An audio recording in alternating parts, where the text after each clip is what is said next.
The emptiness mocks me from inside the weathered mahogany box. My husband's Patek Philippe watch, the one thing of his I couldn't bear to part with, is gone. My fingers trace the indentation in the velvet lining where it rested for 3 years since Will's death, still holding the shape of his most treasured possession. The watch his father placed in his palm on our wedding day, saying, "A Patek Philippe is never truly owned. It's merely looked after for the next generation." I sit on the edge of my bed, the Vermont morning light filtering through curtains Will and I picked out 30 years ago. Outside, spring pushes through the last stubborn patches of snow, but in here, winter has returned. My throat tightens as I run my fingers over the empty space again, as if my touch might conjure the watch back into existence. "Mom, you coming down for breakfast?" Jenna's voice floats up from downstairs, casual and light, completely at odds with the hollowness spreading through my chest. I close the box with a soft click and make my way downstairs, each step heavier than the last. At 68, my knees protest more than they used to, but today they seem to carry the weight of my suspicion. I've noticed things missing before, small amounts from my checking account, a silver frame, my mother's pearl earrings. I always said nothing, made excuses in my mind. But Will's watch? That I cannot ignore. Jenna is at the kitchen table scrolling through her phone, a half-eaten bagel on her plate. Sunlight catches on her new highlights, expensive ones I can tell, and glints off the designer sunglasses pushed up on her head. My daughter has always had expensive taste, even when her teacher's salary couldn't support it. Now, at 42, divorced with a 17-year-old daughter of her own, those tastes seem only to have grown. "Did you take your father's watch?" I ask without preamble, my voice steadier than I feel. Jenna doesn't look up immediately. When she does, there's a flash of something, guilt, defiance, before she shrugs. "Yeah, sold it." The air leaves my lungs, just like that. "You what?" "I sold it, Mom." She takes a bite of bagel, chews slowly. "I needed the money." "If for what?" My voice comes out as a whisper. "Cancun. 2 weeks. Marcus surprised me with tickets, but I need spending money." She says it like she's telling me she bought milk. Marcus, her newest boyfriend, the real estate broker with the too white smile. 3 months of dating, and she's stealing family heirlooms for him. "That watch was your father's, his father's before that." My words seem to come from somewhere far away. "You had no right." "It's just a watch, Mom." Jenna cuts me off, rolling her eyes. "An old one. Dad's been gone 3 years. You need to move on." The casual cruelty in her tone stuns me into silence. My bookish, sensitive little girl who once cried over wounded birds, how did she become this stranger who could dismiss her father's memory so easily? "Where did you sell it?" I finally manage. "O'Brien's pawn on Main." She glances at her watch, a sleek new thing on her wrist. "Gotta run. Meeting Marcus for brunch." She stands, gathering her things. "Don't make this a big deal, okay? It was just sitting in that box. At least now it's being useful." She kisses my cheek, leaves a smear of expensive lipstick, and is gone before I can form a response. The front door closes with a cheerful slam, leaving me alone in the kitchen, clutching the edge of the table. Useful.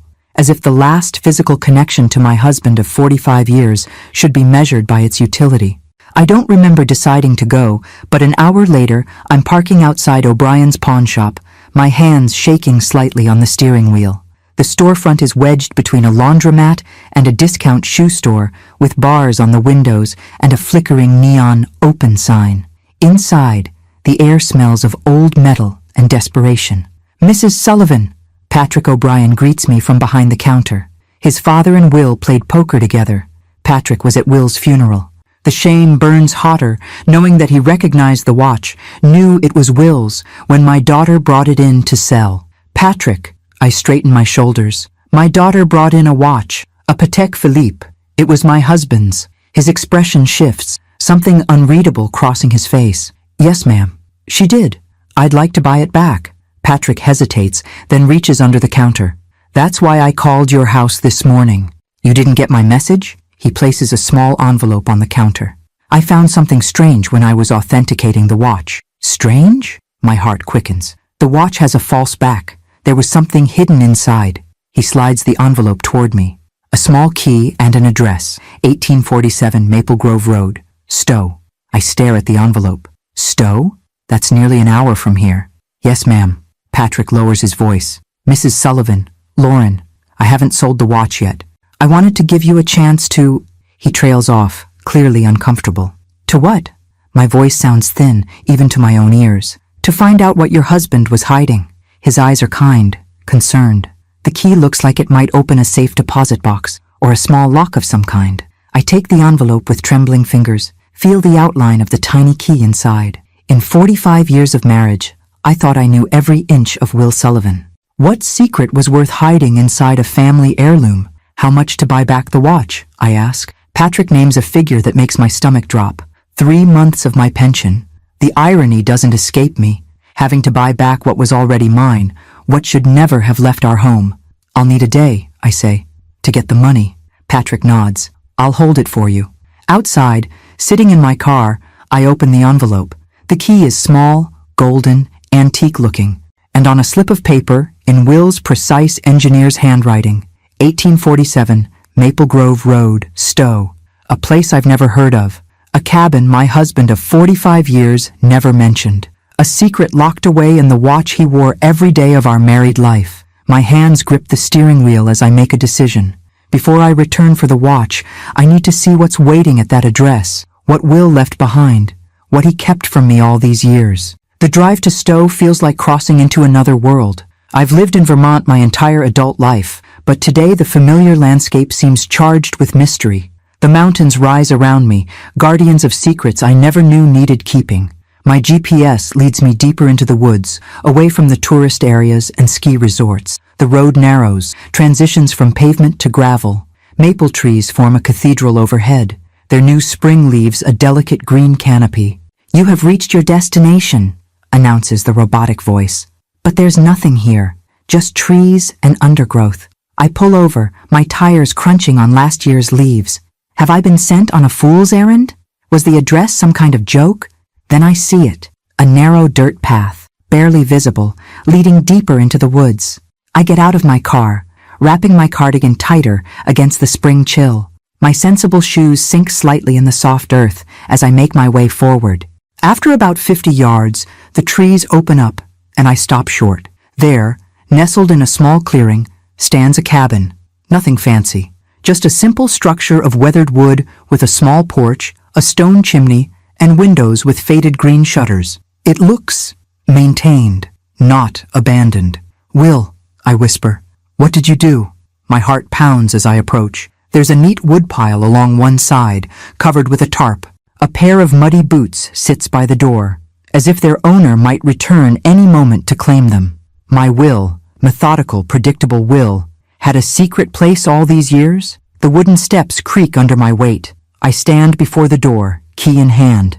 It seems too small for this lock, but when I try it, it slides in perfectly. One turn, and the door swings open on well-oiled hinges. The smell hits me first, Will's sandalwood aftershave, fainter but unmistakable. He was here, recently. But that's impossible. Will died 3 years ago. I step inside. The cabin is small but tidy. A main room with a stone fireplace, a kitchenette, a door that presumably leads to a bedroom. Bookshelves line one wall, filled with volumes I recognize from Will's collection. Engineering journals, poetry, philosophy, books I thought he'd donated before his death. On the mantel, photos. Us on our wedding day, Jenna's graduation, our granddaughter Allie's birth. All the same photos we have at home, duplicates kept here in this secret place. I sink into a worn leather chair. Will's reading chair, I realize with a jolt. The twin of the one we had at home. The one I gave away because I couldn't bear to see it empty every evening. "Why, Will?" My voice sounds hollow in the quiet cabin. "Why hide this place from me?" I notice something odd about the fireplace. The stones don't quite line up on one side. I approach, run my fingers along the seam, and feel a slight give. A hidden compartment. The small golden key fits another, tinier keyhole I almost missed. Inside, a metal box. My hands tremble as I lift it out. It's heavier than I expected. Inside, I find a stack of envelopes, each sealed and dated. 43 of them, each addressed to me in Will's familiar handwriting. I open the first one. "My dearest Lauren, if you're reading this, I'm gone. I've always suspected my heart would give out earlier than your stubborn one. The doctor gave me the news last month. I might have 5 years if I'm lucky. I'm 63 now, So that takes me to 68. We always talked about having 50 years together. I'm sorry we'll only get 45. I couldn't bear to tell you. Couldn't stand to see the worry in your eyes, the pity. So I made a plan instead. This cabin will be my project, my secret. And these letters, one for each year you might live after I'm gone, will be my way of staying with you. The first envelope contains this letter. The others contain my words for you. One letter for each birthday, until you're 98. I hope you'll read them in order. Let me keep being part of your journey even when I'm not physically beside you. There's another envelope here, one for Jenna, and documents you'll need. I've made arrangements, Lauren. You'll be taken care of. But there are conditions. I know our daughter. I've watched her grow more distant, more entitled. The money won't just be handed to her. She needs to learn what really matters. I love you beyond measure. I'm sorry for keeping secrets. This was the only way I could bear it. Forever yours, Will. I pressed the letter to my chest, tears flowing freely. Will knew. He knew he was dying and carried that burden alone, protecting me until the end. With shaking hands, I opened the thick manila envelope marked Legal. Inside are documents from Brighton Trust Bank. My eyes widen as I read the figures. $6 million. My practical, frugal husband somehow amassed $6 million from patents on his engineering designs, according to these papers. But the next document makes me gasp. The trust has conditions. The money will only be released to Jenna if she completes 30 days of volunteer work at a nursing home or senior living facility. Documented, verified volunteer work. I almost laugh through my tears. Oh, Will, even in death, still trying to teach our daughter the values she's forgotten. The last item in the box is a sealed envelope with Jenna's name. I hold it, feeling its weight. Whatever message Will left for our daughter, it's not for my eyes. I sit back in his chair, surrounded by pieces of my husband I never knew existed. 43 letters, a fortune with strings attached, a cabin in the woods where he came to, what? Prepare for death? Plan his legacy? The sunlight is fading. I should head back before dark, but a plan is forming in my mind, one that makes my heart race with equal parts fear and determination. Will left a roadmap. Not just for making sure we're financially secure, but for helping Jenna find her way back to the person she was meant to be. And I know exactly what I need to do. First, I'll tell Jenna I need to sell the house. Medical bills, I'll say. Will's treatments left us in debt. I'll tell her I found a place at Sunset Gardens, the assisted living facility on the edge of town. Then I'll make a call to the administrator there, Dorothy Winters, my former student. I'll need her help with what comes next. I gather the letters, the documents, Jenna's sealed envelope. Tomorrow, I'll go back for Will's watch, and then I'll set Will's plan in motion. As I lock the cabin door, I whisper to the gathering darkness, I won't let you down, my love. Not this time. You're doing what? Jenna stares at me across the kitchen table, coffee mug frozen halfway to her lips. Her perfect blowout frames a face contorted with disbelief. Selling the house. I keep my voice matter-of-fact as I slide the real estate listing agreement toward her. Will's medical bills caught up with me.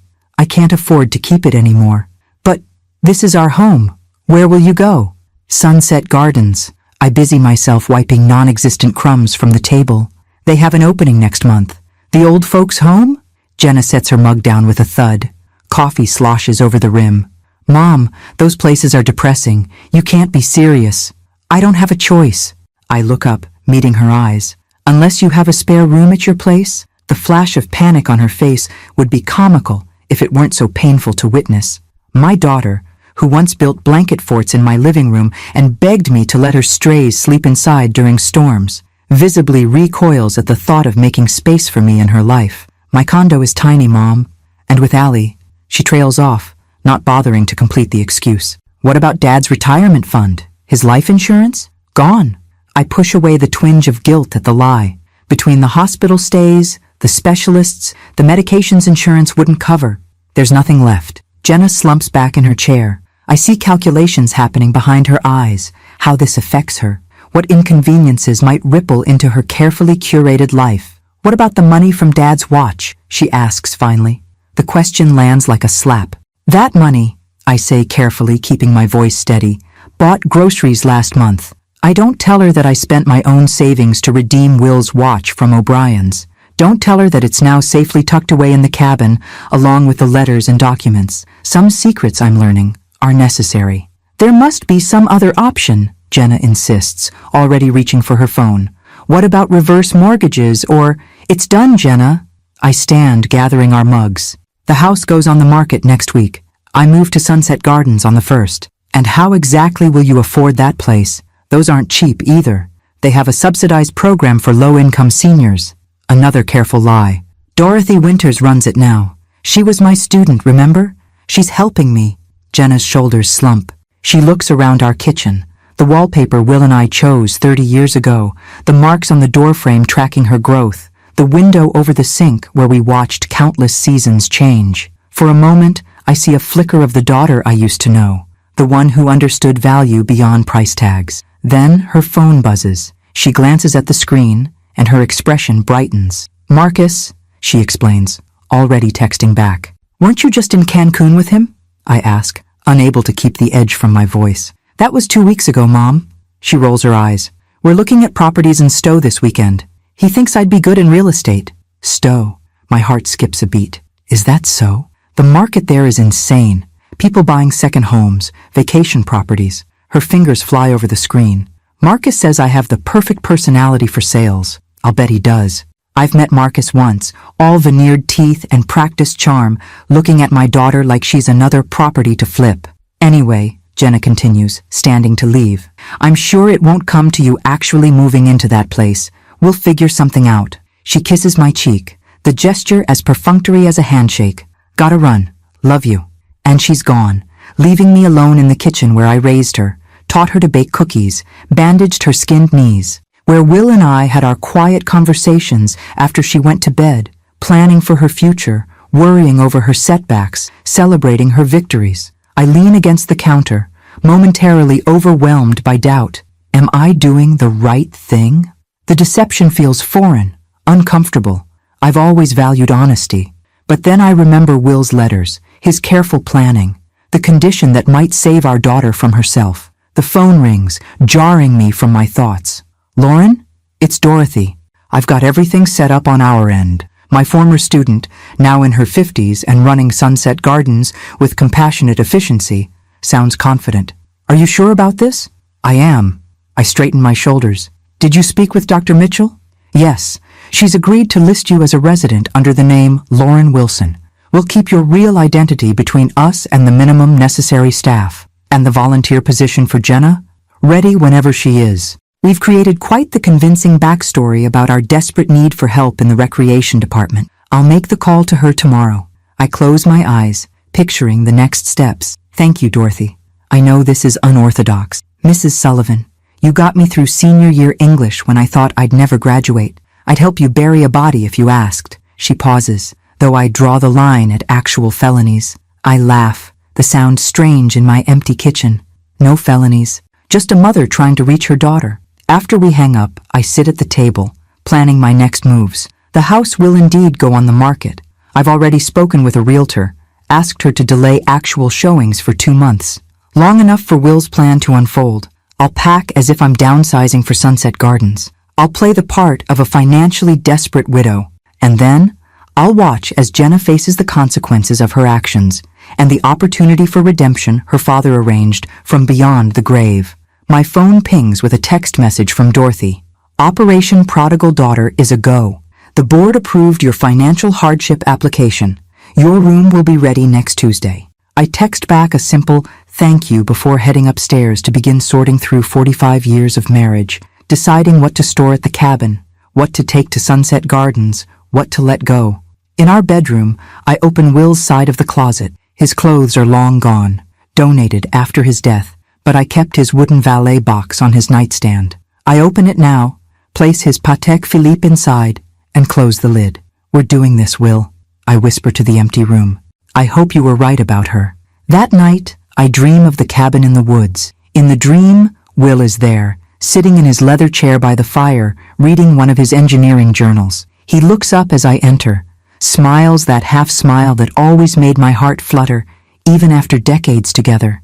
It's all there in the watch, Lauren, Dream Will says. Time reveals everything eventually. I wake before dawn, the dream clinging to me like morning mist. Outside my window, the maple tree Will planted when we first bought this house stands sentinel, its new leaves whispering in the pre-dawn breeze. In 1 week, I'll leave this house, perhaps forever, but I'm not afraid. For the first time since Will's death, I feel him beside me again, guiding me, partnering with me one last time to save the daughter we both love. The smell hits me first, antiseptic layered over old cooking and something else distinctly institutional. Sunset Gardens looks pleasant enough from the outside, brick facade, neat landscaping, large windows letting in Vermont sunshine, but inside, it's unmistakably a place where people come to finish their lives. "Your room is on the east wing, Mrs. Wilson," says Nancy, a nurse with kind eyes and efficiency in her movements. She doesn't look at me with the recognition I feared. Dorothy has kept her word about my alias. "You'll have a roommate, Mrs. Abernathy. She's been with us for 3 years." I follow her down a corridor where residents in wheelchairs line the walls like forgotten parcels. Some stare vacantly. Others track our movement with sharp eyes that belie their frail bodies. A man with an oxygen tank nods as we pass, and I find myself nodding back, already accepting my place among them. My room is small but clean. 2 narrow beds, 2 nightstands, 2 dressers. Mrs. Abernathy's side is personalized with family photos, a crocheted blanket, a small television. My side is bare, institutional beige walls waiting for a life to animate them. "Bathrooms shared," Nancy explains, showing me the narrow door between our beds. "Dinners at 5:30, activities in the common room at 2 wows, doctor visits on Tuesdays." She hands me a plastic bracelet. "Wear this at all times. It has your information and alerts us if you leave the building." Like a prisoner, I think, slipping it over my wrist. "Questions?" Nancy asks. I shake my head, suddenly unable to speak. "This is real. I'm really doing this. I'll leave you to settle in," she says, patting my arm. "Mrs. Abernathy should be back from physical therapy soon."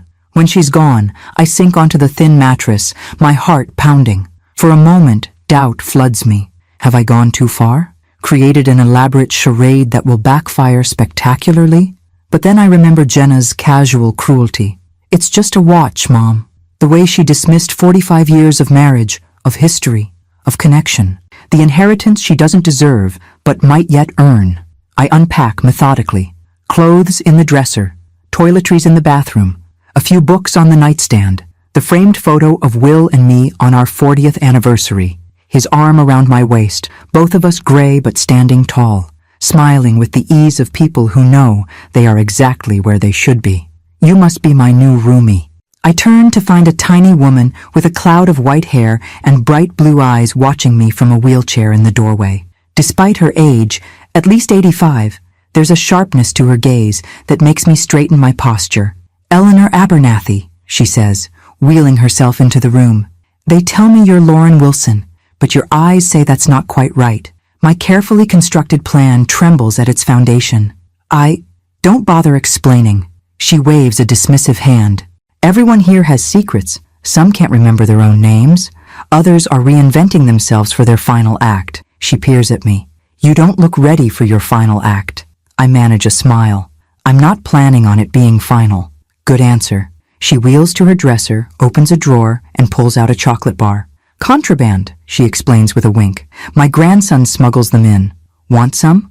And just like that, I have an ally. Over the next few days, I settle into the rhythms of Sunset Gardens. Wake at 6:30 to medication rounds, whether you need them or not. Breakfast at 7:45, oatmeal or eggs, always slightly overcooked. Morning activities, bingo, crafts, gentle chair yoga led by a relentlessly cheerful woman named Trish. Lunch at noon.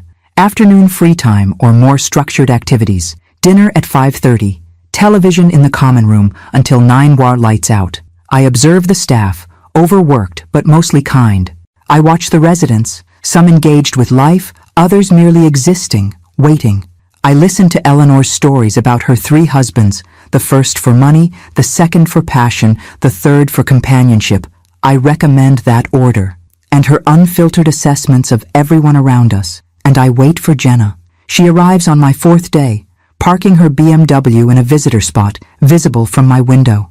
I watch her check her reflection in the rearview mirror, smooth her hair, then sit for a long moment as if gathering courage. When she finally emerges, her face is a mask of determined cheerfulness that doesn't reach her eyes. I hurry from my window to the dining hall, where I've arranged with Dorothy to be serving lunch, hairnet, apron, and all. I keep my head down as Jenna approaches the reception desk, asking for me.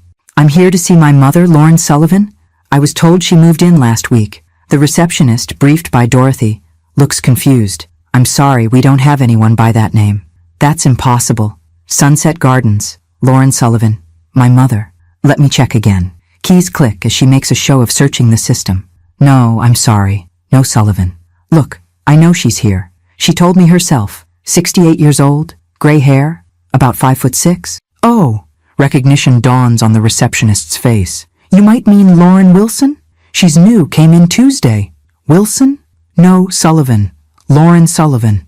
I busy myself ladling soup, keeping my back to the entrance, but I can hear the rising frustration in Jenna's voice. This wasn't part of the plan, the name confusion, but it's an effective complication.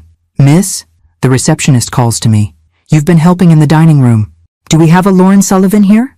I turn slowly, lock eyes with my daughter. For a moment she doesn't recognize me in my hairnet and institutional apron. Then shock registers on her face. "Mom?"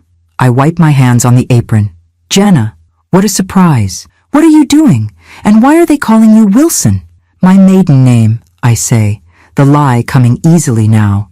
"There was a mix-up with the paperwork." Jenna looks around the dining hall, at the residents being helped to their seats, at the institutional trays, at the aides patiently cutting food into bite-sized pieces for those who can no longer manage it themselves. Horror dawns on her face. "You're really staying here? This wasn't just some negotiating tactic?" "The house sold," I tell her. Another careful lie. "I had nowhere else to go." "But serving food? In a hairnet? Mom, this is my way of reducing my fees," I interrupt. "If I help around here, they discount my stay. Every little bit helps." The dismay on her face is genuine. For all her flaws, Jenna never imagined her mother in such reduced circumstances. I see her struggling to reconcile the comfortable life she thought I had with this new reality. "Oh my God," she whispers. "This is because of the watch, isn't it? What I took from you. Mom, Miss Carlson?" Dorothy appears beside us, immaculate in her administrator's blazer. "I'm Dorothy Winters, the director here. May I have a word?" Jenna follows Dorothy in a daze, looking back at me with an expression I haven't seen since she was a child who realized she'd done something truly wrong. Not just broken a rule, but hurt someone she loved. I return to ladling soup, my heart pounding beneath my calm exterior. Phase 1 complete. Jenna has seen where her actions have led. Now for Phase 2, Will's condition for her inheritance. Eleanor wheels up beside me, holding out her tray for soup. "That's her, isn't it? The daughter who sold your husband's watch?" I nod, unable to speak past the lump in my throat. "Good," Eleanor says with surprising fierceness. "Let her see how the other half lives. My son didn't visit for 2 years until I pretended to forget his name. Sometimes they need to be reminded we're still here." I ladle soup into her bowl, a silent solidarity between two women who understand what it means to become invisible with age. "She'll be back," Eleanor predicts, wheeling away with her tray.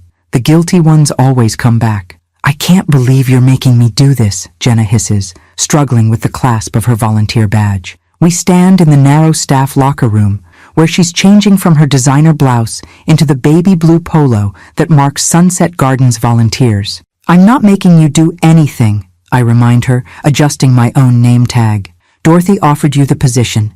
You accepted. Because she told me it was the only way they'd keep giving you the reduced rate. What was I supposed to do?" I say nothing, simply hand her a clipboard with the day's schedule. 30 days. That's what Will specified. 30 days of service before the trust would release the funds. Funds Jenna still knows nothing about. "Recreation assistant," Jenna reads from her badge with distaste. "What does that even mean?" "It means you help with activities, games, music, getting residents to and from the common areas." I check my watch, Will's watch, which I now wear concealed beneath the sleeve of my sweater. "Music therapy starts in 10 minutes. We should hurry." "We? You're not actually working here, Mom. You're a resident." I help out. I head for the door. It gives me purpose. The look she gives me is equal parts confusion and frustration. My daughter has spent 3 years avoiding the reality of aging, of loss. Now she's surrounded by it. Music therapy is led by a young man named Carlos with gentle eyes and a guitar worn smooth from use. Residents sit in a semicircle, some alert and engaged, others nodding off despite the upbeat folk songs. I help Mrs. Patel adjust her hearing aid, whisper encouragement to Mr. Dawson, who thinks he's too old to sing. Jenna stands awkwardly at the edge of the room until Carlos calls her over. "You must be our new volunteer. Great. Can you help pass out these tambourines and maracas?" I watch as she reluctantly distributes instruments, flinching when Mr. Thompson's arthritic hand brushes against hers, stiffening when Mrs. Rodriguez reaches out to touch her beautiful young skin. Discomfort radiates from her like heat. The session progresses, and something unexpected happens. Mr. Dawson, usually silent, begins to sing along to "You Are My Sunshine" in a wavering tenor. Mrs. Rodriguez, who barely speaks since her stroke, shakes her maraca in perfect rhythm. Mr. Thompson, slumped in his wheelchair, straightens when Carlos plays a Johnny Cash song, his foot tapping along. Jenna notices too. I see her watching, puzzled, as these people she'd categorized as merely old and infirm, transform through music into individuals with histories, with preferences, with joy still accessible. After the session, as we're collecting instruments, Carlos says to her, "Mr. Thompson was a session musician in Nashville, you know. Played with Patsy Cline once." "Really?" Jenna glances at the elderly man now dozing in his wheelchair. "Mrs. Rodriguez was a dance instructor in Havana before coming to the States. And Mr. Dawson?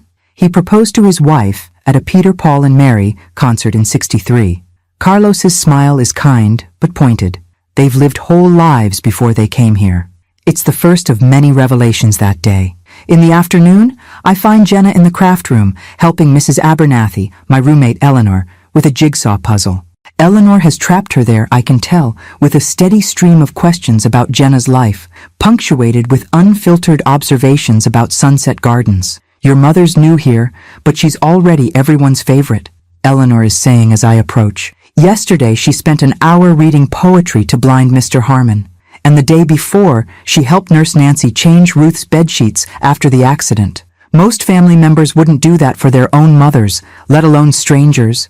Jenna looks up, spots me, and there's a flash of something in her eyes. Embarrassment? Shame? Before she masks it with a tight smile. "Mom, Eleanor's been telling me about your popularity." "Eleanor exaggerates," I say, joining them at the puzzle table. "I absolutely do not," my roommate retorts.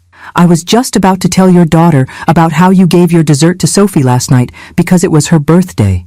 The kitchen gave her a cupcake," I explain. "But Sophie has dementia. She forgot it was her birthday by dinner. She was so confused when everyone sang to her."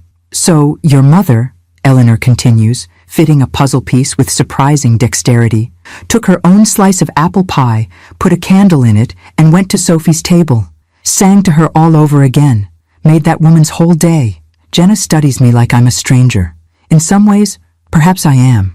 The mother she knows, the retired literature professor, the widow carefully preserving memories in a too-big house, isn't the same woman who's found unexpected purpose in these halls. "You've only been here a week," Jenna says quietly. "Plenty of time to show your true colors," Eleanor replies before I can. "Some people walk in here and see only what they're losing. Others, like your mother, see what they can still give." She fixes Jenna with those sharp blue eyes. "Which kind are you, I wonder?" The challenge hangs in the air between them. I almost intervene, but something tells me to let Eleanor's words land. That evening after dinner, Jenna follows me back to my room. Eleanor tactfully announces she's going to watch Wheel of Fortune in the common room, leaving us alone. "I don't understand what's happening," Jenna says as soon as the door closes. "Why are you doing this? Working here when you're supposed to be a resident? Living in this tiny room with a stranger? This isn't you, Mom, isn't it?" I sit on my narrow bed. "How would you know, Jenna? You see me once a month for Sunday brunch. You haven't really looked at me in years." The words come out sharper than I intended. Jenna flinches. "That's not fair." "No? When your father died, how often did you check on me? How many times did you offer to help with arrangements, with paperwork, with the thousands of details death leaves behind?" I smooth my bedspread, buying time to steady my voice. "You sent flowers in a casserole, then disappeared back into your life. I was grieving too," she whispers. "Yes, you were. We could have grieved together." I look up at her. this beautiful daughter who somehow slipped away from me. Instead, you treated his death like an inconvenient interruption to your schedule. Tears fill her eyes. Is that what this is about? Punishment? No. I soften my tone. It's about seeing, Jenna. Really seeing the people around you. Your father's watch wasn't just a thing to be sold when you wanted vacation money. The residents here aren't just old bodies waiting to die. I'm not just a mother who exists when you need something. She sinks onto Eleanor's bed, her professional facade crumbling. I didn't think, when I sold the watch, I didn't think it would matter so much. That's the problem. You didn't think. I reach across the space between us, take her hand. But now you have 30 days to start thinking differently. At the old folks' home, she says with a weak smile. At Sunset Gardens, I correct gently, where people have names and stories and dignity, even as their bodies fail them, even as the world forgets them. Jenna looks around the small room, at Eleanor's family photos, at my single picture of Will and me. I still don't understand why you're working here. Because I can, I say simply. Because it matters. She nods slowly, and I see the first crack in her armor, the first sign that Will's plan might actually work. I'll see you tomorrow then? She asks, standing to leave. 8 a.m. sharp. We're helping with breakfast. She grimaces but doesn't argue. At the door, she pauses. Mom, I'm sorry. About the watch. It's a start. Not enough, but a start. I know, I tell her. Day 1 down, 29 to go. By the end of her second week, Jenna has stopped wearing makeup to Sunset Gardens. Her designer clothes have been replaced by practical pants and comfortable shoes. The transformation isn't just external. I catch her sitting with Mr. Thompson during lunch breaks, listening to his stories about Nashville. She spends extra time helping Mrs. Rodriguez with her physical therapy exercises, their hands moving together in slow, deliberate motions. Your daughter's different, Eleanor observes as we prepare for bed on day 15. Less plastic. I smile at my roommate's bluntness. She's trying. She asked me about my husband's today. Actually listened to the answer. Eleanor arranges herself against her pillows with a satisfied sigh. Told her George was the best in bed, Stanley was the best in the kitchen, and Howard was the best with money. A woman needs all three, I said, but rarely finds them in the same man. Eleanor! I laughed despite myself, made her blush like a schoolgirl. Eleanor's eyes twinkle. But then she asked what I missed most about them. No one's asked me that in years. I think about this exchange the next morning as I watch Jenna helping Harold, our resident with advanced Parkinson's. His hands shake so badly he can't bring the spoon to his mouth without spilling. 3 weeks ago, Jenna would have called for an aide, uncomfortable with the intimacy of feeding another adult. Today, she sits beside him, gently guides the spoon, wipes his chin without flinching when he drools. Small bites, Harold, she says, her voice warm. No rush. We've got all morning. I turn away before she catches me watching, something tight and hopeful unfurling in my chest. Will was right. She needed this, to see aging up close, to confront mortality and dignity in the same moment, to provide care without expectation of return. Later that day, Dorothy summons me to her office. She closes the door, her expression serious. We had a situation this morning I thought you should know about. My heart stumbles. Jenna? Yes, but not what you're thinking. Dorothy sits behind her desk. Marcus came by, looking for her. Marcus? The boyfriend. The reason for the Cancun trip. The catalyst for selling Will's watch. What did he want? Said he's been trying to reach her for days. She's not returning his texts, his calls. Dorothy's mouth twitches. He seemed put out that she's spending so much time here. What did Jenna say? That's the interesting part. She told him she was busy, that the residents needed her. Dorothy raises an eyebrow. He didn't take it well. Said something about her wasting her time with dying people when they had property viewings scheduled. My jaw tightens. And your daughter told him to leave. Said if he couldn't understand why this mattered, he couldn't understand her. Dorothy smiles fully now. I don't think we'll be seeing Marcus again. I absorb this, the implications settling like snow, quiet, transformative. Where is she now? Garden detail. Mrs. Patel has her planting tulip bulbs. I find them in the small courtyard garden. Jenna kneeling in dirt, her hands gloved, carefully placing bulbs in holes as Mrs. Patel supervises from her wheelchair. The October sun turns my daughter's hair to copper, the same shade Will's was before it silvered. Not so deep, child, Mrs. Patel instructs. Tulips like to feel the sun through the earth. Jenna adjusts, patting soil more gently. Like this? Better. They'll thank you in spring. I won't be here in spring, Jenna says, and there's a note of regret in her voice that catches me by surprise. No matter. Mrs. Patel waves a gnarled hand. I will see them and think of you. I step back, unnoticed, watching this quiet exchange. Something fundamental has shifted in my daughter. The impatience that always simmered beneath her surface has calmed. The restless ambition that drove her to chase more, newer, better, has quieted, at least temporarily. That evening I find a note slipped under my door when I return from helping serve dinner. Mom, can we talk? Not here, somewhere private. Jenna. We meet in the small chapel off the east wing, rarely used except for Sunday services, empty and quiet now.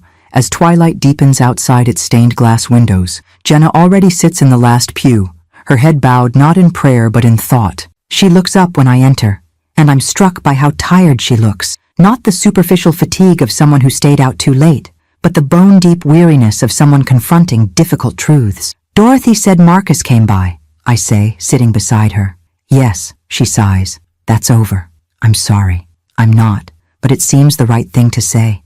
Don't be. He called what I'm doing here a depressing hobby, said I was getting too invested in other people's leftovers. Her voice hardens. Leftovers, like Harold and Mrs. Rodriguez and Mr. Thompson, are just scraps of people.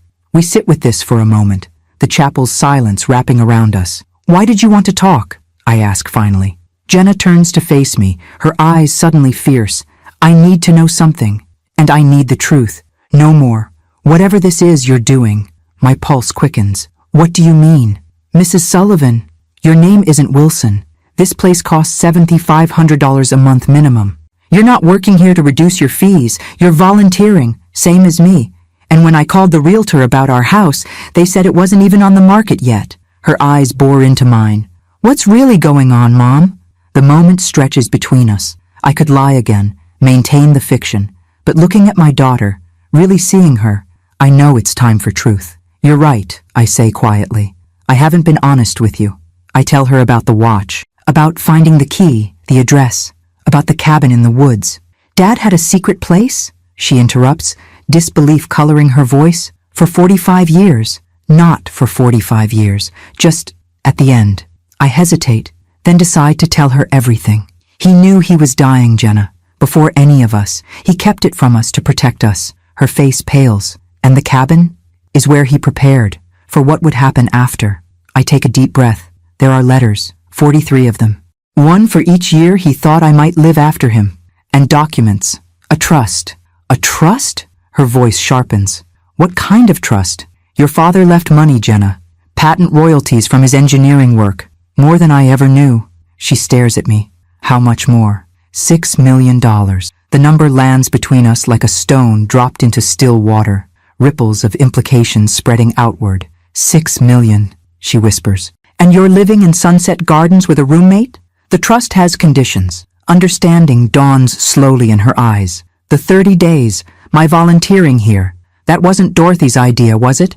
I shake my head. It was your father's. His condition for releasing the funds. Jenna stands abruptly, paces the small chapel aisle. So this whole thing, you're moving here, pretending to be broke, it was manipulation. A test. I prefer to think of it as an opportunity, I counter, keeping my voice even. Your father knew you, Jenna. Knew you'd lost your way. Knew money without meaning would only make it worse. So instead of just talking to me, you elaborately tricked me? Anger flares. Do you have any idea how humiliating that is? Almost as humiliating as discovering your daughter sold your dead husband's treasured possession for a beach vacation? The words escape before I can stop them. Jenna flinches as if I'd slapped her. For a long moment, neither of us speaks. Outside, darkness has fallen completely. The chapel's stained glass has gone black, no longer transmitting light, but reflecting our own faces back at us. There's more, I say finally. A letter, from your father to you. I haven't read it. She turns away, shoulders rigid. When were you planning to tell me all this? After I completed my 30 days of community service?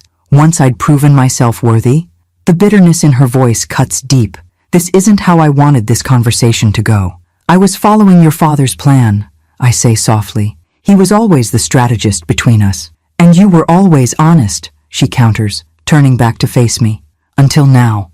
We stare at each other across a gulf that seems unbridgeable in this moment. My daughter and I, connected by blood and history, but separated by hurt, by misunderstanding, by the complicated legacy of the man we both loved. I want to see the letter, she says finally, and the cabin, tomorrow.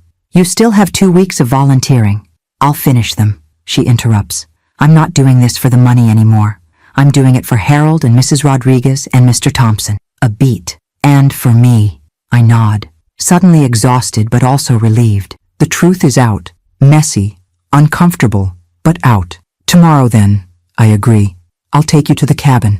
As we leave the chapel, returning to the brightly lit hallways of Sunset Gardens, Jenna pauses. Does anyone else know? About the trust? The 30 days? Just Dorothy. She's an old friend. She's been helping me. Jenna nods once, processing.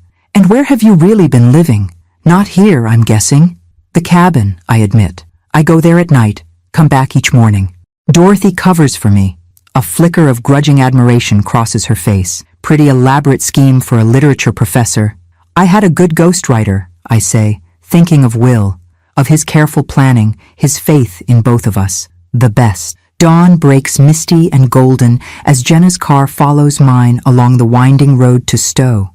We drive in separate vehicles, her sleek BMW trailing my sensible Subaru, because she insists on maintaining some independence, some control in this unraveling narrative. The woods are ablaze with autumn, maples and oaks showing off in crimson and gold against the steadfast green of pines. Will always loved Vermont's fall display. Nature's last exuberance, he called it, before the discipline of winter.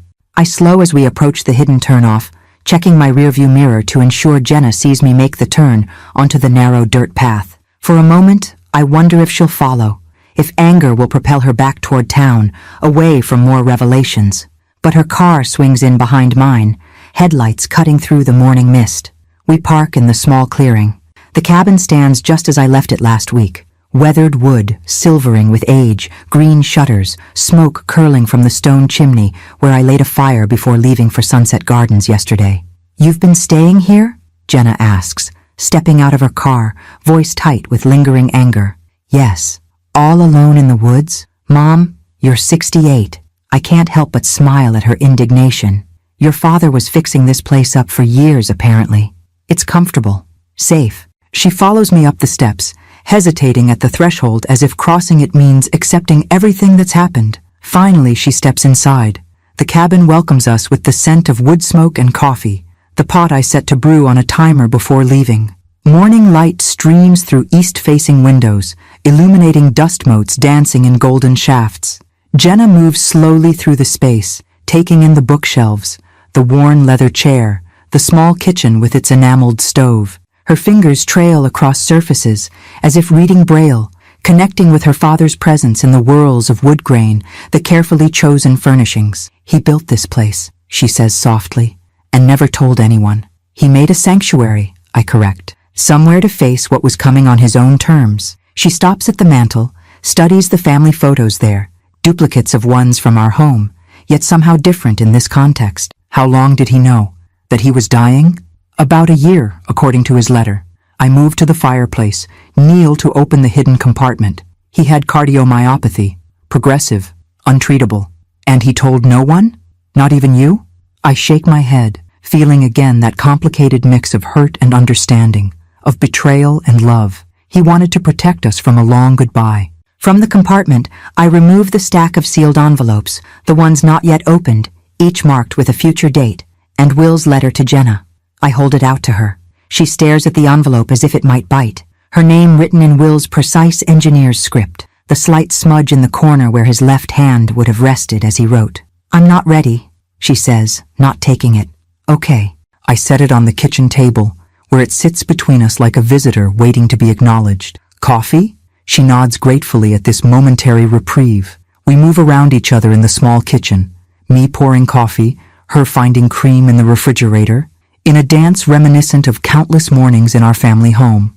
So this is where you've been coming at night, she says, cupping her mug with both hands. leaving Sunset Gardens after I go home. Yes, Dorothy's been covering for me. And the money? Where is it? In trust at Brighton Bank, untouched until the conditions are met. Jenna sits at the table, the letter just inches from her elbow. $6 million. She shakes her head in disbelief. Dad never cared about money. How did he even... Patents, I explain, joining her. Apparently, some of his early engineering designs became industry standards. The royalties accumulated. He invested wisely and never told us. There's hurt beneath the words. Never used it to make life easier. Your father believed in earned comfort, not excess. I smile at a memory. Remember how he kept driving that old Volvo, even when the heat only worked on the passenger side? You and I would be toasty warm, and he'd be there with his gloved hands on the wheel, refusing to replace it because it still works fine. A reluctant smile tugs at Jenna's lips. He patched the dashboard with duct tape, so embarrassing when he picked me up from school. He saved where it didn't matter to spend where it did. Your education, the house, his books. I gesture around the cabin. This place, apparently. Jenna's smile fades as her gaze returns to the letter. Slowly, she reaches for it. I was so angry at him when he died, she confesses, turning the envelope in her hands without opening it. He was just gone. No warning. No chance to say things I needed to say. What things? Her eyes fill with tears. That I was sorry. For being so distant. For moving away. For bringing home men he couldn't stand and pretending not to notice his disapproval. She wipes at her cheek. For not being the daughter he deserved. My heart aches for her, for the weight she's carried. Jenna, your father adored you. Always. Did he? She looks up, vulnerable in a way I haven't seen since she was small. Even when I disappointed him? Especially then. I reach across the table, cover her hand with mine. He worried for you, not about you. There's a difference. She nods, fingers tracing the seal of the envelope. That's why all this, isn't it? The 30 days at Sunset Gardens, the trust conditions, his last attempt to... She trails off. To help you find your way, I finish gently. Not because he thought you were broken, but because he saw you struggling to connect with what really matters. With a deep breath, Jenna tears open the envelope, unfolds the letter, begins to read. I rise, give her privacy, busying myself at the sink. Behind me I hear the occasional sharp intake of breath, a muffled sob. Through the window, I watch a cardinal land on the woodpile, brilliant red against weathered gray. Will built a bird feeder that hangs from the porch eave. Of course he did. Even in his secret sanctuary, he thought of nurturing other creatures. Mom. Jenna's voice is thick with tears. I turn to find her standing, the letter clutched in her hand. You need to read this. I take the pages from her, noting how her hand trembles. Will's familiar handwriting fills the sheets, the slight backward slant, the precise spacing, the way his G's curl with an extra loop. My eyes catch phrases as I scan. Proud of your strength. Never doubted your heart. Lost your way. The money means nothing if, and finally, the lines that must have broken her open. Forgive an old man's manipulations. I know no other way to reach you from beyond. Remember that everything I've done, the cabin, the trust, the conditions, comes from love. And love, Jenna girl, is the only legacy that matters. When I look up, my daughter stands before me transformed, not by the promise of inheritance, but by the weight of forgiveness freely given. He knew me so well, she whispers, better than I knew myself. He was your father, I say simply. It was his job to see you, even the parts you tried to hide. She steps forward, and suddenly we're embracing, my tall, strong daughter folding herself against me like she did as a child after nightmares. I hold her as she cries, her tears soaking into my shoulder, her body shaking with the release of grief, too long deferred. I've been so lost, she murmurs against my neck, so focused on having things that I stopped caring about people. About you. She pulls back, meets my eyes. I'm sorry about the watch. God, I'm so sorry. I know. I brush hair from her damp cheek. And I'm sorry too, for the deception, for not trusting you with the truth. You were following his plan. Yes, but maybe we both needed to find our own way through this. I gesture to the cabin around us, to the life Will created in secret. He gave us the map, but the journey, that's ours. Jenna nods, wipes her eyes. So what now? I smile, feeling lighter than I have in weeks. Now, we finish your 30 days at Sunset Gardens, not for the money, but because there's work still to be done there. People who need us. And after? I think of Eleanor, of Harold, of all the residents who've become part of our lives these past weeks. After we decide what legacy we want to build with what your father left us. All of what he left us, not just the money. Jenna looks around the cabin one more time, taking in this place where her father faced his mortality alone, where he crafted his final gift to us both. He'd want us to use it well, she says finally, to make a difference. Yes, I agree, thinking of Will's practical generosity, his quiet conviction. That's exactly what he'd want. As we prepare to leave, Jenna pauses at the door, looking back at her father's letter on the table. Can I keep it? The letter? Of course, it's yours. She folds it carefully, tucks it into her purse. You know, for a literature professor and an engineer, we're not very good at communication, are we? All these secrets, these unspoken feelings. I laugh softly. Perhaps that's our next project then, learning to speak our truths while we still can. Together, we step out into the autumn morning, locking the cabin behind us. As we walk to our cars, Jenna looks up at the canopy of color overhead. Dad loved fall, she says. Nature's last exuberance, I quote, before the discipline of winter. She smiles, recognizing his words. He was right about so many things. Yes, I agree. Watching my daughter's face in the dappled sunlight, he really was. The final 2 weeks of Jenna's volunteering at Sunset Gardens take on a different quality, now that truth has replaced deception. I've moved officially into the facility, my mysterious nocturnal departures no longer necessary, taking up permanent residence with Eleanor, who declares herself delighted to have a roommate with all her marbles for a change. Today marks day 28 of Jenna's 30-day commitment. I watch from the doorway of the craft room as she helps Mr. Thompson with his painting, his hands too unsteady to manage the brushes alone, her hands steadying his, guiding the colors across canvas. A little more blue there, he instructs, his voice stronger than his body. That's it. Now blend it with the white. See how it makes the sky come alive? Jenna follows his directions, her focus complete. The woman who once couldn't sit still through a family dinner without checking her phone now spends hours in slow, patient collaboration with hands that have known 89 years of work and wear. My daughter used to paint with me, Mr. Thompson says, his voice dropping to a whisper. Before she got too busy, too important for her old dad. I see Jenna's shoulders tense slightly. When did you last see her? 5 years ago? Maybe 6? He shrugs, the movement barely perceptible. Christmas cards, birthday calls that get shorter every year. Have you tried calling her? Jenna asks. Mr. Thompson's laugh holds more sorrow than humor. Tried, left messages. She's always about to call back, always just heading into a meeting, always promising soon. The parallel isn't lost on Jenna. I see her swallow hard, continue blending colors. What's her name? Your daughter? She asks. Margaret. Maggie when she was little. His roomy eyes focus on some middle distance, seeing a child long grown. Smartest girl. Could have done anything. Chose business. Makes more money than I ever saw in my lifetime. But doesn't have time to visit. Jenna finishes softly. Time.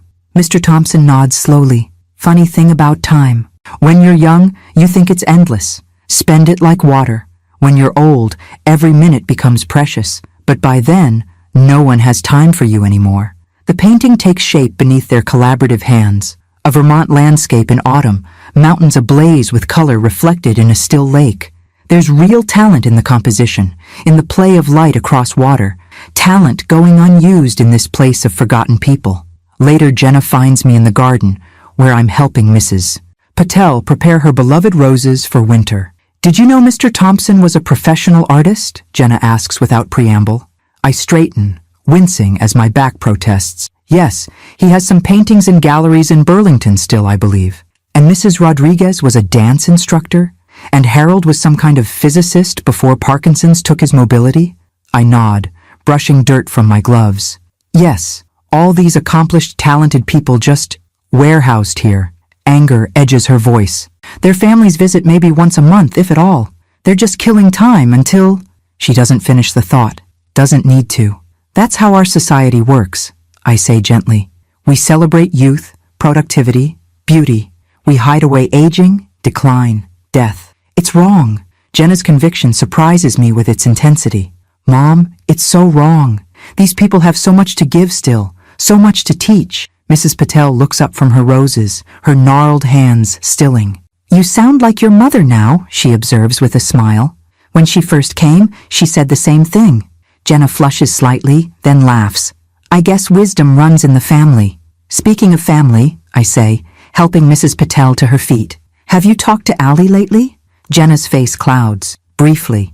She's still angry at me for abandoning her to volunteer here. 17-year-olds aren't known for their understanding. Bring her, Mrs. Patel suggests, brushing dirt from her pants. Let her see what her mother has been doing. Young people fear what they don't understand. Show her, and the fear becomes knowledge. That evening, Jenna and I sit in Dorothy's office, reviewing the documents for the trust. The 30 days are nearly complete, and soon the funds will be released. $6 million, Jenna says, still sounding incredulous. What are we going to do with it? Dorothy slides another folder across her desk. If I might make a suggestion, inside are financial statements for Sunset Gardens, operating costs, staffing budgets, revenue projections. The bottom line is highlighted in alarming red. You're losing money, Jenna observes. Hemorrhaging it, Dorothy confirms grimly. Corporate wants to convert more rooms to the premium tier. Private suites at twice the cost. Fewer staff, more profit.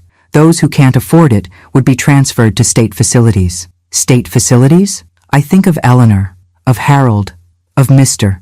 Thompson and his paintings. But that would separate couples, friends, people who've built community here.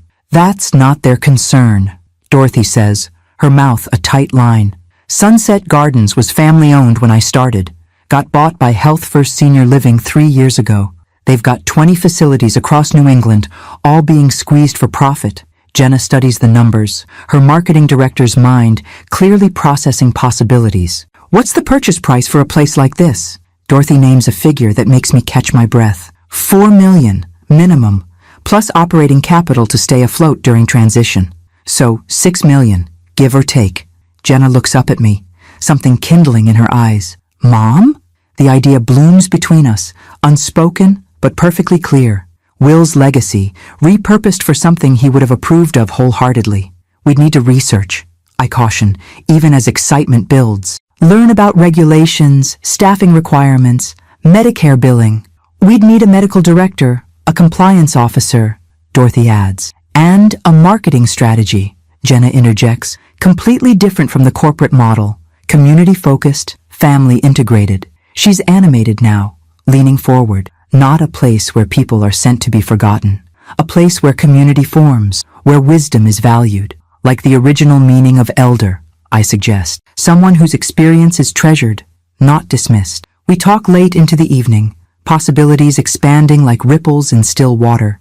By the time we finish, the outlines of a plan have emerged, audacious, challenging, but strangely right, as if Will had known all along what his money might ultimately build. The next morning, day 29, Jenna arrives with Allie in tow.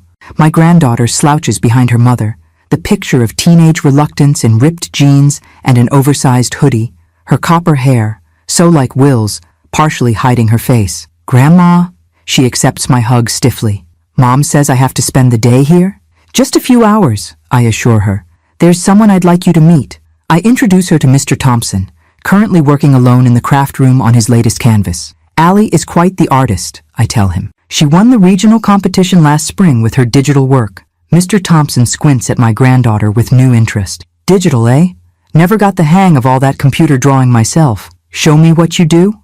To my surprise, Allie pulls out her phone without protest, scrolls to find examples of her work. Mr. Thompson peers at the small screen, genuine appreciation dawning on his face. Well, I'll be. That's something special, young lady. The composition, the use of contrast. He looks up at her. You've got a real eye. The compliment penetrates Allie's teenage armor. She straightens slightly. Thanks. It's just, a hobby. Hobbies keep us human, Mr. Thompson says. When I was working, commercial illustrations, nothing fancy, I painted landscapes on weekends to stay sane. Now it's all I have left. He gestures to his current work. My hands shake too much to do it properly anymore. Allie studies his canvas, a half-completed forest scene, the brush strokes uneven where he's worked alone. Maybe, she begins hesitantly, maybe I could help? I'm better with traditional media than people think. I slip away, leaving them to their artistic exchange. Find Jenna at the nurse's station, reviewing medication schedules with Nancy. Ally and Mr. Thompson? She asks when she sees me. Already deep in conversation about perspective and light sources, I confirm. Jenna smiles, something easing in her expression. Good. She needs to see this place, understand what we're planning. Have you told her? About the money, the trust? Not yet. I wanted her to see Sunset Gardens first, to understand why it matters. I nod, thinking how far my daughter has come in 29 days, from selling her father's watch for vacation money to planning how to use millions to preserve the dignity of elders. One more day, I say. Then the real work begins. Jenna's phone buzzes. She checks it, her expression darkening. Marcus again? No. She shows me the screen. An incoming call from Margaret Thompson according to the display. Mr. Thompson's daughter. I found her number in his file. Called her yesterday. Didn't think she'd actually respond. The call goes to voicemail before Jenna can answer. She stares at the phone, then at me. Something like wonder crossing her face. Mom, I think I just became the daughter I was lecturing someone else about being. I smile, remembering Will's words from his letter. Love is the only legacy that matters. Your father would be so proud of you right now, I tell her. So am I. Today's the day, Eleanor announces as I dress for breakfast, her bright eyes watching me from her bed. Your grand deception reaches its finale. I smooth my cardigan, checking my appearance in our shared mirror. It wasn't a deception so much as an educational experience, Eleanor cackles. Call it what you want. You and your husband orchestrated quite the morality play. She softens, her voice dropping. And it worked. Your girl's different now. We all see it. It's true.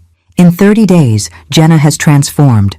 Not just in how she dresses or speaks, but in how she sees. She notices now when Mrs. Rodriguez struggles with her water glass, when Mr. Dawson needs an arm to steady him in the hallway, when Harold retreats into himself after a frustrating physical therapy session.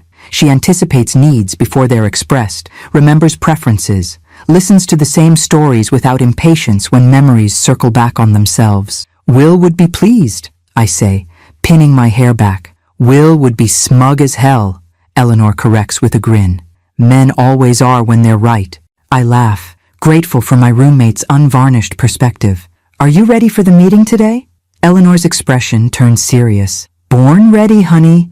Been rehearsing what I'll say all night. The meeting, our meeting, is scheduled for 2 p.m. in the Sunset Gardens community room. Dorothy has arranged everything.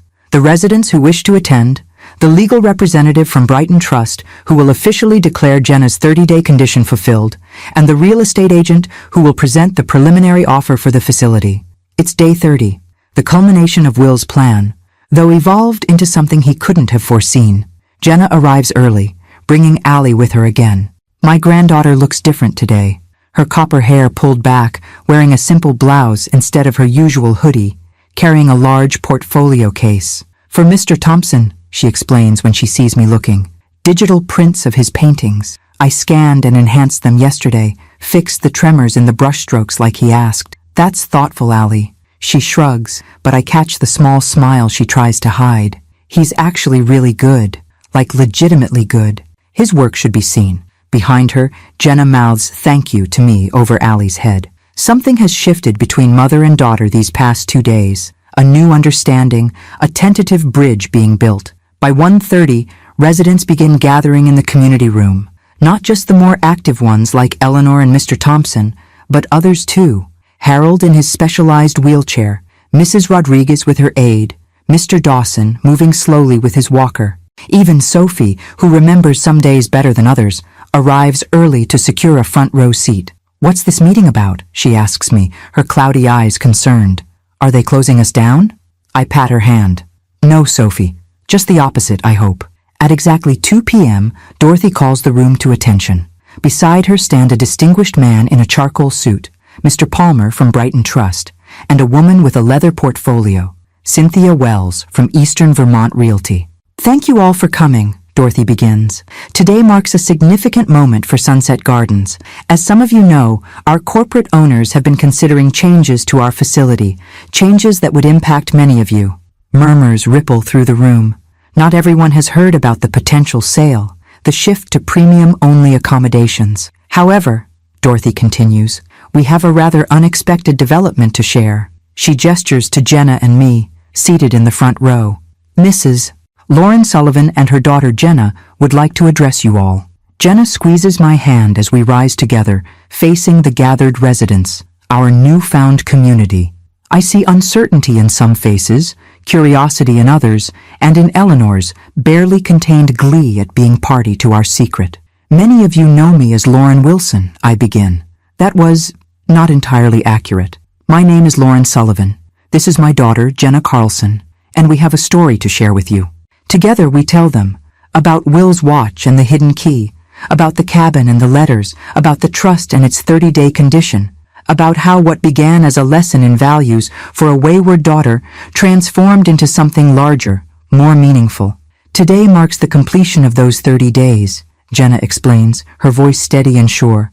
The trust fund my father established will be released, and we've made a decision about how to use that money. Mr. Palmer steps forward, officially confirming that the terms have been met. The Sullivan Trust is now active, he announces. The beneficiaries have full access to the funds, approximately $6 million. Gasps ripple through the room. $6 million is a fortune to people who measure their lives in small Social Security checks and Medicare allowances. Cynthia Wells unfolds a large document on a side table, and I can confirm that Health First Senior Living has expressed interest in the purchase offer for this facility, pending final negotiation of terms. More murmurs, confusion now mixing with concern. Harold's aide leans down to explain what's happening, while Sophie clutches Mrs. Rodriguez's hand, whispering urgently. I step forward, raising my hands for quiet. Let me be clear about what this means. My daughter and I, along with a board of advisors that will include some of you, are purchasing Sunset Gardens. The room erupts. Questions, exclamations, disbelief. Not to continue business as usual, Jenna adds quickly, but to transform it, to create the kind of place my father would have wanted for his wife, for himself, for all of you. Eleanor wheels herself forward, joining us at the front of the room. I've seen their plans, folks, she announces, her voice cutting through the commotion. And as your unofficial but entirely self-appointed representative, I approve. Laughter breaks the tension. Eleanor has that effect, her blunt charm disarming even the most anxious situations. We're calling it the Will Sullivan House, I continue when the room quiets. Not just an assisted living facility, but a true community, where families don't just visit but participate, where wisdom is shared across generations, where no one is forgotten. Jenna takes over, outlining our vision. Lower costs for residents through the Trust's subsidy, family involvement requirements for all residents, art therapy, music programs, and education initiatives bringing younger people into regular contact with elders, dignified medical care that respects autonomy, and most importantly, a community model that recognizes the ongoing contributions of its eldest members. Mr. Thompson's art will be featured in a permanent gallery in the main hall, she says, nodding to him. Mrs. Rodriguez will help design a dance therapy program. Harold's expertise in physics will inform science programs we'll offer to local schools. As she speaks, I watch the faces around us, skepticism giving way to cautious hope, then to genuine excitement. These people, so accustomed to diminishing horizons, suddenly glimpse new possibilities. We can't do this alone, I add when Jenna finishes. We'll need your help. Your ideas, your wisdom, your participation in creating something new. Eleanor raises her hand. I volunteer to be on that advisory board. Someone needs to keep you two honest. Mr. Thompson raises his trembling hand next. I'd like to help too, if you'll have me. One by one, hands rise. Harold's, shakily. Mrs. Rodriguez's, determined. Mr. Dawson's, tentative but present. Dorothy steps forward, visibly moved. I think it's fair to say you have your advisory board, Mrs. Sullivan. Mr. Palmer clears his throat. There are many details to work through. Legal structures, operational transitions, regulatory approvals. This won't happen overnight. We understand, Jenna acknowledges. But we're committed to this path. My father taught me, her voice catches. My father taught me that true wealth isn't measured in dollars, but in how we care for one another. As the meeting dissolves into excited conversations, Allie approaches, her portfolio under her arm. So we're like buying this place? With Grandpa's money? That's the plan, I confirm, watching her expression carefully. She considers this, her 17-year-old face serious beyond her years. So instead of using it for, I don't know, a beach house or whatever, we're using it for old people? These old people have names, Jenna reminds her gently, and stories, and wisdom we need. Allie looks across the room to where Mr. Thompson sits, examining the prints she brought him, his gnarled fingers tracing the enhanced lines of his own work, wonder evident on his face. Yeah, she says slowly. I guess they do. She hesitates. Can I help? With the art stuff, maybe? Mr. Thompson's been teaching me about brush techniques. We'd love your help, I tell her, heart full at this glimpse of the compassionate young woman emerging beneath the teenage exterior. As the afternoon progresses, I find a quiet moment to slip away. In a corner of the garden, I take out Will's watch, the Patek Philippe that started this journey. Its weight is familiar in my palm, its ticking a steady heartbeat, connecting past to present. We did it, Will, I whisper to the autumn air. Not exactly as you planned, perhaps, but I think you'd approve of the improvisation. The watch gleams in the late afternoon sunlight, its hands sweeping steadily forward, marking not just hours and minutes, but the beginning of something Will never could have anticipated when he hid that small key in its secret compartment. A legacy larger than money, more enduring than property. A legacy of connection, of recognition, of dignity preserved. The watch keeps ticking in my palm, steady as a heartbeat, moving forward, always forward, into whatever time remains. 6 months pass in a whirlwind of paperwork, meetings, renovations, and reinvention. The Will Sullivan House, no longer Sunset Gardens, has transformed not just in name, but in spirit. The walls have been repainted in warm colors chosen by the resident advisory board. The institutional cafeteria has been replaced with a communal dining space where residents, staff, and family members share meals at round tables. The sterile activity room has become an art studio, a library, and a music room, separate spaces that honor individual interests. Most importantly, the atmosphere has shifted. There is purpose here now, a sense that this is not a way station before death, but a vital community where elders contribute, teach, and continue to grow. I stand at the window of what was once Dorothy's office, now a shared space where residents and staff collaborate on house matters. April sunlight streams through new windows, illuminating the courtyard garden where Mrs. Patel's tulips, planted by Jenna last fall, have burst into vibrant bloom. "Penny for your thoughts," says a voice behind me. Eleanor, her wheelchair now customized with a colorful hand-painted design created by Allie and Mr. Thompson's collaborative art program. Just marveling at how much has changed, I tell my friend, who is no longer my roommate now that the double rooms have been converted to singles, but who remains my closest confidant. For the better, she declares. Though I still think the food could use improvement. I've told that chef a dozen times that his meatloaf needs more seasoning. I laugh. Eleanor's forthright opinions have made her a valuable member of the advisory board, even if the young chef occasionally hides when he sees her approaching. "Where's that daughter of yours?" she asks, wheeling beside me to look out at the garden. "I haven't seen her today." "Meeting in Stowe," I explain. "The bank that holds the cabin mortgage. She's finalizing the paperwork. We've kept the cabin, Will's secret sanctuary, but with new purpose.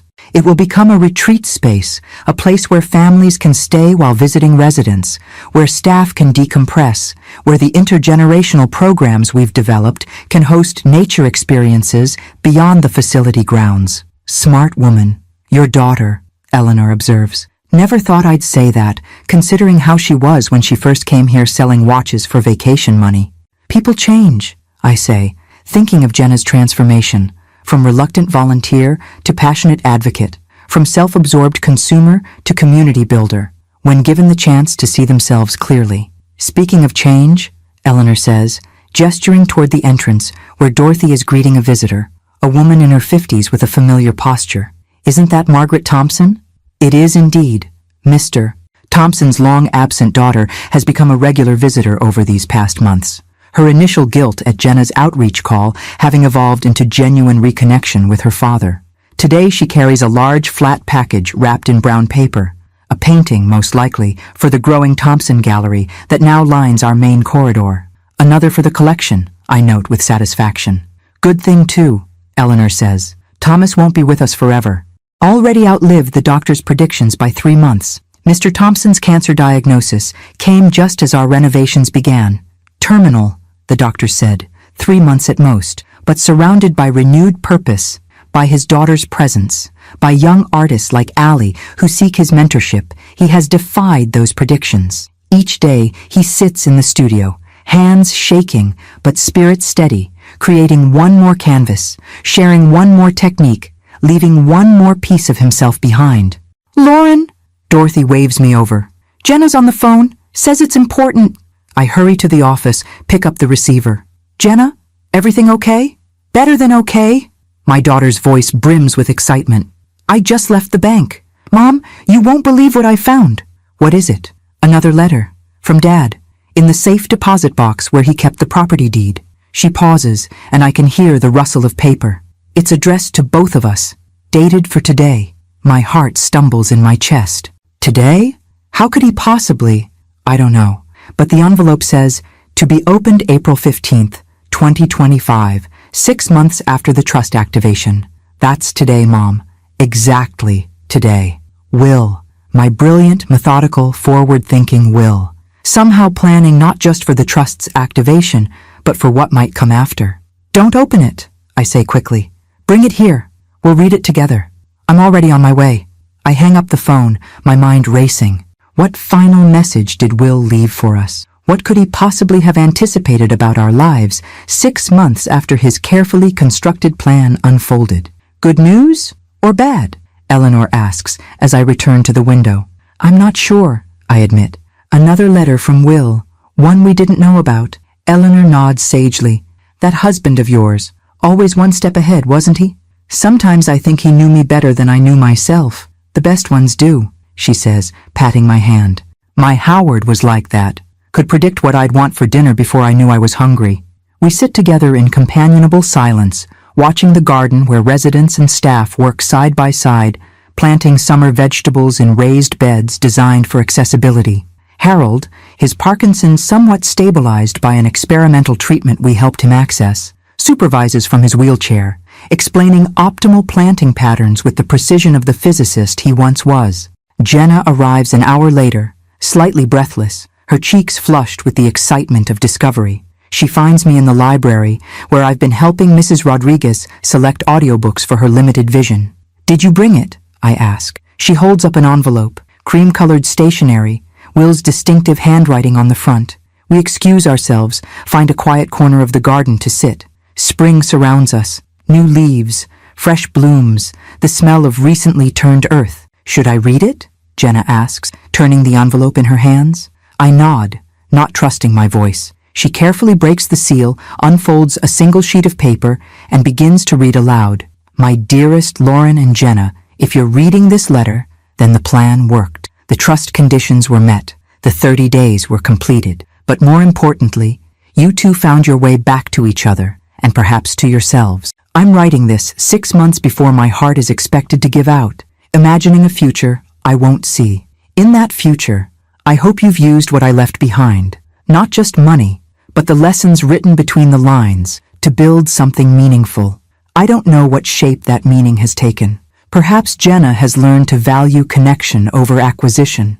Perhaps Lauren has found purpose beyond loss. Perhaps you've both discovered that the most valuable inheritance isn't counted in dollars. Whatever path you've chosen, know this. I am proud. Proud of the wife who taught me that literature isn't just on pages, but lived in moments of grace and forgiveness. Proud of the daughter whose fierce heart sometimes led her astray, but would, I always believed, find its true compass again. My time with you was the greatest treasure of my life. What you do with the time that remains is your treasure to discover. All my love, Will. P.S. The watch was never just a timepiece. It was a reminder that while we cannot stop time, we can choose how we spend it. Choose wisely, my loves. Every tick is precious. Tears stream down Jenna's face as she finishes reading. My own vision blurs as I take the letter from her, tracing Will's handwriting with my fingertips, as if I might feel his presence in the indentations of pen on paper. How did he know? Jenna whispers. How could he possibly have known what we would do with the money? He didn't, I realize, understanding blooming like the tulips around us. He just knew us, knew that given the chance to truly see, to see each other, to see what matters, we would make the right choice. Jenna takes my hand, her fingers warm against mine. The Will Sullivan House. Do you think he'd be pleased? I look around at what we've created. Not just a building with a new name, but a community where elders are valued, where wisdom is exchanged across generations, where Allie now comes willingly each weekend to work on art projects with Mr. Thompson, where Margaret reconnected with her father before it was too late, where Harold found not just care, but purpose. Beyond pleased, I tell her.